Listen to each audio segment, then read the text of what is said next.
네, 오늘 외환 시장 상황 전문가와 함께 짚어보도록 하겠습니다. 우리은행 최진호 이코노미스트 연결돼 있습니다. 안녕하세요. 예, 안녕하십니까. 최진호입니다. 네, 오늘 외환시장 관련 어떤 소식 준비해 주셨나요? 예, 9월 18일 FOMC에서 드디어 미국의 기준금리 인하가 예정되어 있는 상황입니다.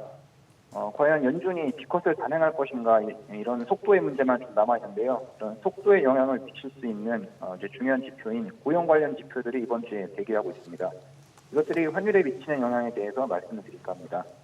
네, 이제 뭐 대세는 물가 지표에서 좀 고용 지표로 옮겨간 것 같습니다. 미국의 7월 개인 소비 지출 시장 전망치에 부합했지만 올해 달러 환율은 좀 올라는 모습이었는데 이번 주에 또 고용 관련 지표들이 발표가 되죠.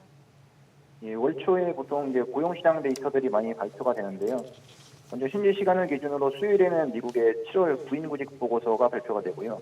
금요일에는 8월 비농업 취업자 수와 실업률이 발표가 됩니다. 비농업 취업자 수가 고용시장의 노동 공급을 의미하는 지표라면 구인 건수는 이제 수요로 해석할 수가 있겠는데요. 고용시장의 수요와 공급을 함께 해석할 수 있는 기회이기 때문에 특히 중요할 것 같습니다.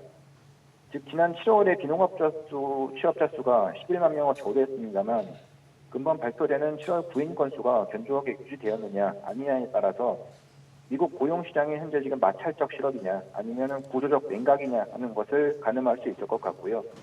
이에 따라서 9월 FOMC에서 연준의 기컷 기대감도 함께 연동될 전망입니다. 네.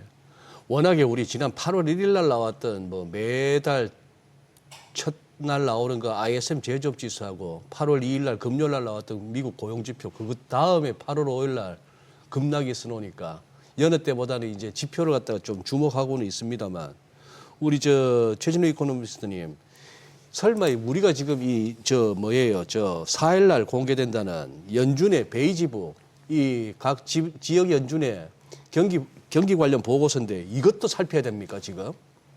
예, 경기가 아무래도 중요한 지표이기 때문에 네. 미국이 가져오는 그런 중요성을 무시할 수 없을 것 같고요. 다만 이제 앞서 발표됐던 베이지북이 7월에 발표됐던 건데 그 해당 보고서에서는 고용시장이 명시적으로 둔화되고 있다라는 그런 인식은 없었습니다. 대통령 선거를 둘러싼 불확실성, 지정학적 갈등, 인플레이션 등의 그런 영향으로 향후 6개월간 경제 성장이 좀 둔화될 것이다라는 그런 언급이 있었는데요.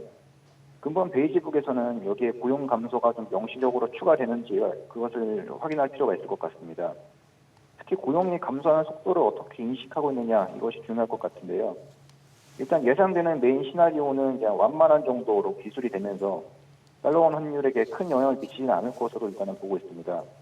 하지만 급격한 이제 고용시장의 냉각이 우려되는 상황이다라는 정도로 표현이 된다면 연준의 이제 기컷 기대감이 좀 높아지긴 하겠지만 이것이 이제 달러 환율의 하락 요인으로 작용할 것 같지는 않습니다. 나쁜 뉴스가 좀 나쁘게 해석되는 그런 국면에서는 달러의 이제 스마일 커브가 좀 작동을 하기 때문에요. 이런 경우에는 달러 환율의 상승 가능성을 열어놓아야 할 것 같습니다. 네, 이제 모처럼 위안화 중요도도 높아지는 것 같은데 달러 대비 위안화 가치가 15개월 만에 최고치를 기록했거든요. 전 세계적으로 지금 위안화 거래 비중도 계속해서 늘어나고 있다면서요. 예, 중국 국가외환관리국 자료에 따르면 지난 7월에 중국이 해외로 지급하거나 해외에서 이제 중국으로 지급하는 거래의 53%가 이제 위안화가 사용됐다라고 밝혔는데요. 2021년보다 한 40% 정도 늘어난 수준입니다. 그래서 중국을 거래 상대방으로 하는 그런 무역 거래나 투자 거래에 있어서는 위안화 비중이 높아지는 것이 사실인데요. 다만 중국 이외의 국가들까지 포함한 이제 전 세계 거래 결제에서 위안화가 차지하는 비중은 아직 4.7% 정도에 불과한 상황입니다. 중국 위안화가 결제 통화로서 조금 더 지위를 확보하려면 아무래도 마켓 거버넌스에 대한 그런 투명성 개선이 조금 필요할 것으로 보입니다. 네. 그리고 정부가 내년에 예산안에서 외평기금 한 64조 가량 축소시킬 것이라고 밝혔는데 이게 지금 그렇게 되면 환율에 대한 대응력이 떨어지는 게 아니냐 우려가 또 제기되고 있습니다. 자, 이 부분은 어떻게 보고 계신가요?